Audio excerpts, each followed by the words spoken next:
뭐 사실은 이런 재미로 우리가 교회 생활을 하는 거 아니겠어요? 너무 경건하고 거룩하게 앉아있으면 얼마나 재미가 없겠어요. 예. 감사합니다. 오늘 순서가 많았는데요. 참 의미가 있는 그런 순서였던 것 같습니다.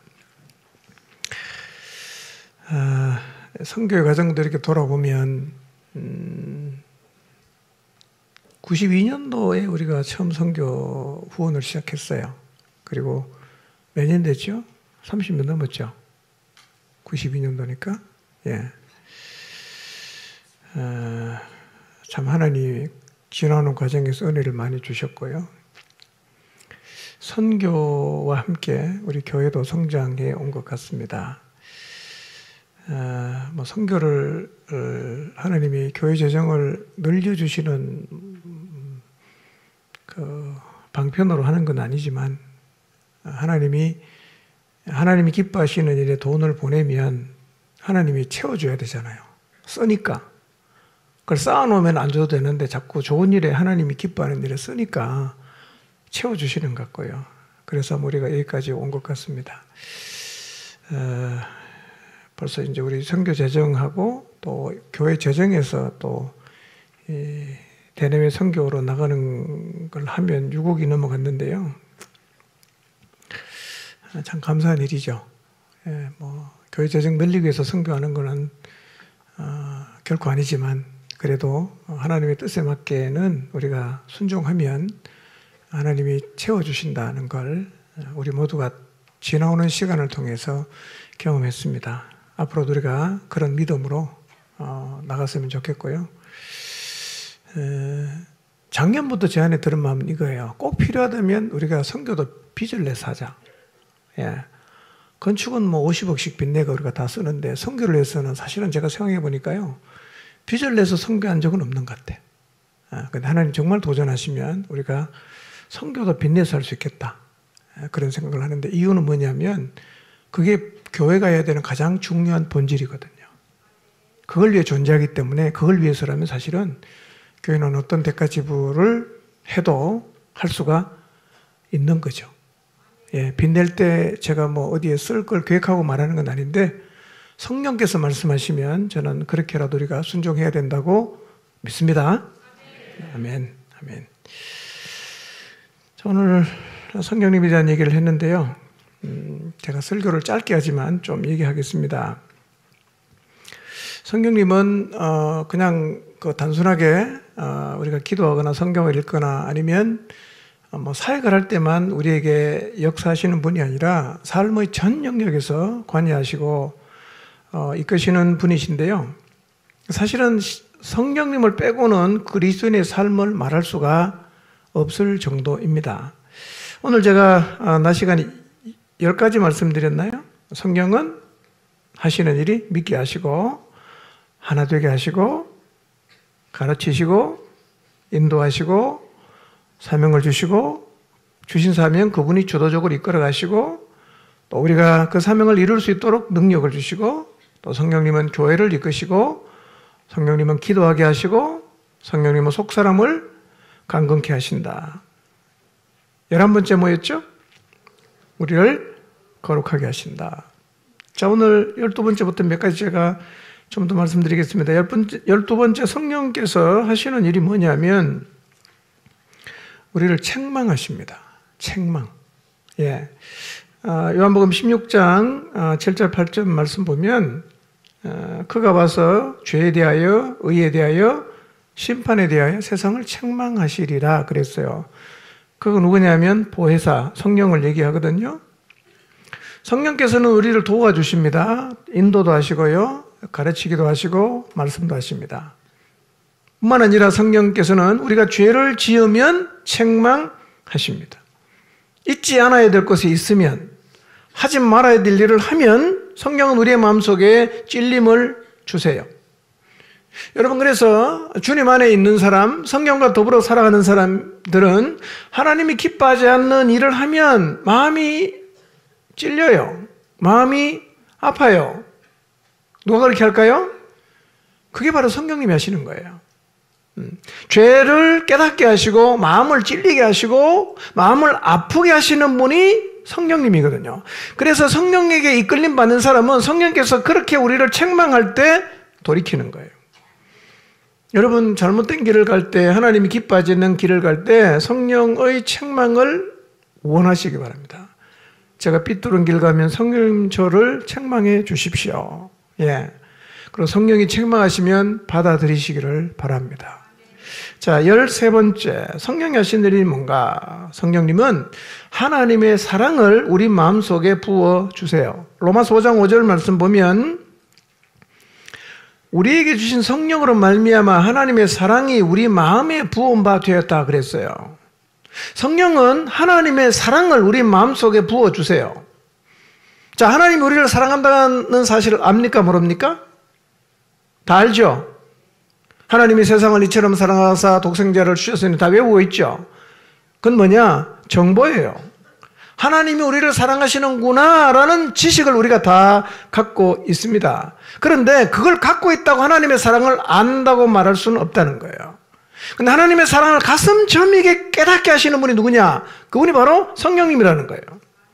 성령님은요, 하나님이 우리를 얼마나 사랑하시는지를 알게 해줘요. 깨닫게 해줘요. 느끼게 해줍니다. 이 사랑이 깨달아지면 가슴이 움직인단 말이에요. 이 사랑이 깨달아지면 주체할 수 없이 눈물이 나요. 아, 주님이 나를 이렇게 사랑하셨구나. 나도 이제 주님을 위해 살아야지. 이게 지식적으로 동의되는 게 아니라 가슴이 움직인단 말이에요. 나 그분 위해 살 거야. 여러분, 이런 변화는 논리적으로 설명이 안 돼요. 누가 이 일을 합니까? 성령이 하시는 거예요. 여러분, 성령님께서 우리 모두의 마음속에, 성령님께서 내 마음속에 사랑을 부어주시기를 원하시기를 바랍니다. 제 마음에 하나님의 사랑을 깨닫게 해주십시오. 지식은 다 압니다. 정보는 갖고 있습니다. 그러나 하나님이 정말 나를 사랑하신다는 사실을 깨달을 수 있도록 하나님의 사랑을 제 마음속에 부어주십시오 라고 기도하시기를 바랍니다. 성령님 우리에게 14번째 소망을 주세요. 로마서 15장 13절. 소망의 하나님이 모든 기쁨과 평강을 믿음 안에서 너희에게 충만하게 하사 성령의 능력으로 소망이 넘치게 하시기를 원하노라 그랬어요.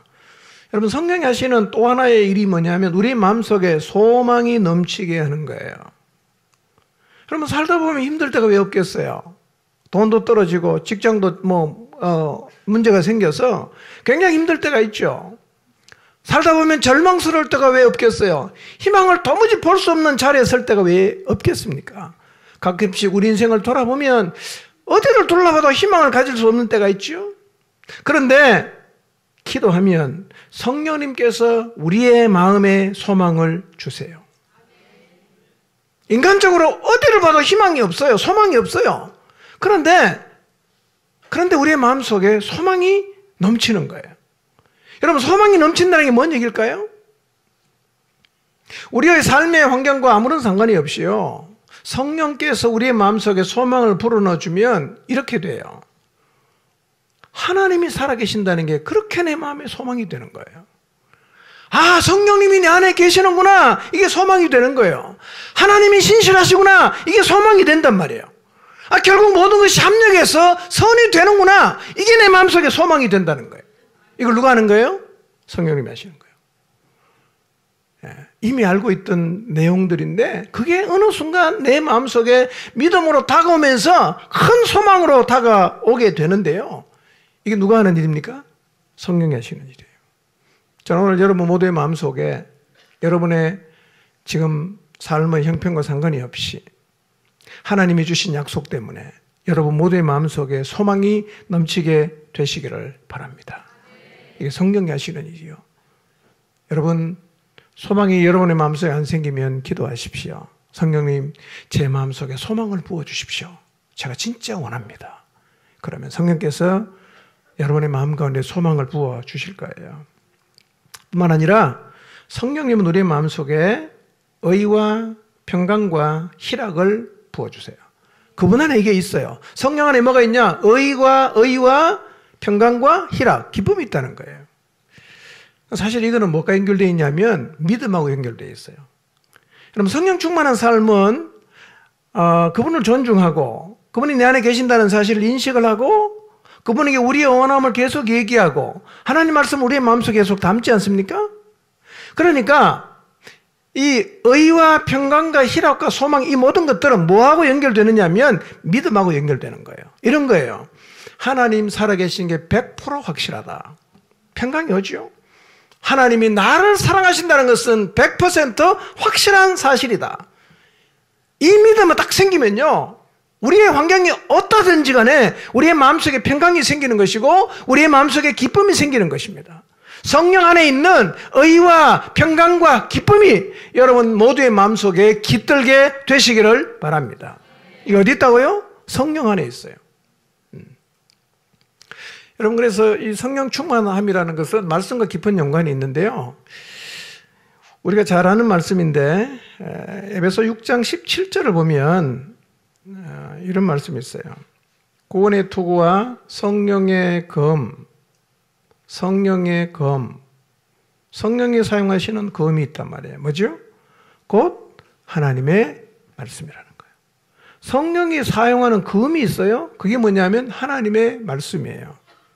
그렇기 때문에 사실은 성령 충만이라는 것은 우리의 마음속에 하나님의 말씀이 충만한 것과 전혀 다르질 않습니다. 예. 말씀이 우리의 마음속에 담겨져 있고 그 말씀에 대한 믿음을 우리가 갖기 시작하면요, 우리의 마음속에 소망이 생기고 기쁨이 생기고 평강이 생기고, 예, 그렇게 되는 거예요. 원하시기를 바랍니다.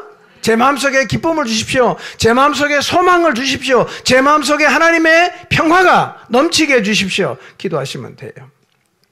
15번째, 성령 안에 뭐가 있냐면, 여러분, 성령으로 심는 것은 다 영생으로 거두어요. 성령으로 심는 것은 다 영원히 남아요.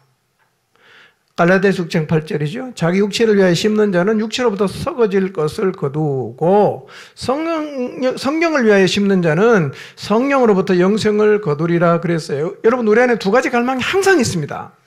항상. 하나는 뭘까요? 육체가 원하는 갈망이에요. 또 하나는 뭡니까? 성령이 주시는 갈망이에요. 우리는 둘 중에 하나의 갈망을 언제나 따라가요. 자, 그러면 최근에 여러분은 어떤 갈망을 따라 살아갔는지를 한번 생각해 보십시오. 성령의 갈망이었습니까? 육체의 갈망이었습니까? 육체의 갈망은 이런 거죠. 나에게 유익을 줘요, 당장. 육체의 갈망은 추구를 하면 다 그거 이해가 돼요. 뭐 충분히 그럴 수 있겠다. 인간이라면 그럴 수 있겠다. 다 동의가 되는 거예요. 그런데 성령이 주는 갈망이 어떠냐면 때로는 그건 말이 안 돼요. 성령이 주는 갈망은 나한테 별로 유익이 없는 거예요. 그건 내가 해도 나한테 별로 도움도 안 돼. 근데 그런 갈망이 생긴다는 거예요. 성령이 주는 갈망을 따라가면 때로는 손해봅니다. 낭비할 수도 있어요. 그래서 육에 속해 있는 사람은 성령이 주는 갈망을 다 거부합니다. 아, 나 그렇게 안 한다고. 나 그렇게 하기 싫다고. 왜냐하면 본인에게 덕택이 하나도 없거든요. 그래서 고린도전서 2장 14절을 보면 이렇게 말씀해요. 육에 속한 사람은 하나님의 성령의 일들을 받지 않는다. 왜? 어리석어 보이는 거예요. 그거 왜 하냐? 니한테 무슨 도움 된다고 그거 하냐? 아, 그거 니 해봐. 니한테 하나도 도움이 안 되는데 왜 니가 그걸 하냐? 안 한다는 거죠. 성령의 갈망을 따라 살아가는 사람은요, 보면 바보 같아요. 니 거 좀 챙겨라. 왜 너는 안 챙기고 남만 계속 챙기냐? 충분히 사람들이 그렇게 말을 해요. 손해보기도 하고요. 성경은 이렇게 말합니다. 성령을 따라 행하는 것은 영원히 남는 거예요. 여러분이 성령이 주시는 갈망을 따라 계산 없이 순종하고 갔다. 그건요, 없어지지 않는 거예요. 영원히 남는 겁니다. 예, 영생을 거둔다. 이렇게 말씀하고 있습니다. 여러분, 성령의 갈망을 따라 사시기를 바랍니다. 죽음을 건너갑니다. 죽음을 건너가요. 예. 너무 계산해서 살지 마시고요. 성령이 주시는 갈망을 따라서 순종하며 살아가시기를 바랍니다. 예. 말이 안 되는 삶일 수 있어요. 하나님, 우리가 그렇게 살기를 원하십니다. 그때 하나님의 뜻이 이루어지고 그때 하나님이 나타나게 되는 것입니다. 16번째, 여기까지 말하고 그만할게요. 16번째. 성령은요, 위로하세요. 위로하십니다. 사도행전 9장 31절, 그리하여 온 유대와 갈릴리와 사마리아 교회가 평안하여 든든히 서가고 주를 경외함과 성령의 위로로 진행하여 수가 더 많아지니라. 성령님은 우리에게 오셔서 위로하세요. 이런 의미도 있습니다. 격려라는 의미도 있어요. 성령은 우리에게 다가오셔서 위로하시고 격려하십니다. 때로는 복음을 따라 살아가는 길이 외로울 수 있어요. 복음을 따라 살아가는 길이 사람들에게 이해를 받지 못할 수도 있어요. 내가 너무 힘들고 고통스러울 때 아무도 나에게 관심을 두지 않을 수가 있습니다. 누가 위로합니까? 성령께서 위로하세요. 여러분, 성령의 위로를 원하시기를 바랍니다. 여러분, 우리 안에 계신 그분은요, 우리의 형편이 어떤지를 너무너무 잘 아세요. 예. 여러분, 때로는요, 내가 너무 힘들 때 누가 와서 나 이렇게 말하는 거예요. 야, 내가 네 아픔을 다 알고 있다. 굉장히 위로가 되거든요. 내가 알고 있다 이거예요. 나도 그렇게 해봤는데 그 얼마나 힘든지 다 알아. 야, 알아준다는 것만 해도 얼마나 위로가 되는지 몰라요. 그런데 우리의 삶의 형편을 저 깊은 곳에서부터 꿰뚫어 다 알고 계시는 그 성령께서 우리에게 다가오셔서 하시는 게 뭐라고요? 위로하십니다. 힘내. 괜찮아. 너 잘할 수 있을 거야. 격려하시는 거예요. 언제 이렇게 할까요? 기도할 때. 말씀을 깊이 묵상할 때. 성령께서 내게 다가와서 기도할 때 위로하시고 말씀을 묵상하고 읽을 때 우리에게 다가오셔서 위로하십니다. 여러분 혹시 외로우십니까? 너무 힘드십니까? 여러분 안에 계신 성령님 기억하십시오. 그분이 여러분의 마음을 위로해 주시고 소망도 주시고 평강도 주시고 기쁨도 허락해 주실 것입니다. 여러분 성령께서 이렇게 많은 일을 하세요. 이 모든 일을 행하는 주체가 누구입니까? 성령님이에요. 그분이 우리 안에 계세요. 오늘도 그분은 우리 모두의 마음 안에서 이 모든 일을 행하고 계시고 이루시고 계십니다. 이게 성경의 약속이에요. 이 모든 일이 우리의 삶 가운데 가능하게 되는 매개체가 뭘까요? 기도예요. 말씀이에요. 성령님을 존중하는 거예요. 성령님이 내 안에 계신다는 것을 인식하는 거예요. 죄를 멀리하는 거예요. 이렇게 한번 살아보십시오. 성령께서 여러분의 삶을 놀랍게 하실 거예요. 예, 놀랍게 하실 거예요. 예, 저는 여러분이 한번 이대로 한번 노력해 보십시오. 몇 주를 살고 몇 달을 한번 쭉 살아보십시오. 아마 여러분의 삶 가운데 놀라운 변화들이 경험될 것입니다. 성령님 의지하십시오. 그리고 성령께서 하시는 일들을 기억하시고 그 일들을 내 삶 가운데서도 행해 주시는 것을 원하시기를 바랍니다. 성령 충만해서 그분과 소통하면, 예, 우리 참 내세울 것 없고, 가방끈도 별로 안 길고, 돈도 별로 없고, 잘할 수 있는 게 별로 없어도요, 우리가 성령님에게 붙잡히면요, 우리가 상상할 수 없는 일들이 우리의 삶을 통해서 그분이 이루어 가신다는 사실을 믿으시기를 바랍니다. 어떤 면에서는요, 우리를 사용할 준비, 하나님께서 우리를 귀하게, 대단하게 사용을 주면 다 됐어요. 성령이 와 계시는 게 그 증거예요. 그분으로 충만하십시오. 그분으로 충만하십시오. 그리고 그분이 주신 사명에 순종함을 통해서 베드로나 바울이나 요한이나 하나님의 사람들의 삶을 통해서 하나님께서 드러내셨던 그 성령의 나타남이 우리 모두의 삶 가운데서도 동일하게 나타나게 되기를 바랍니다. 기도하겠습니다.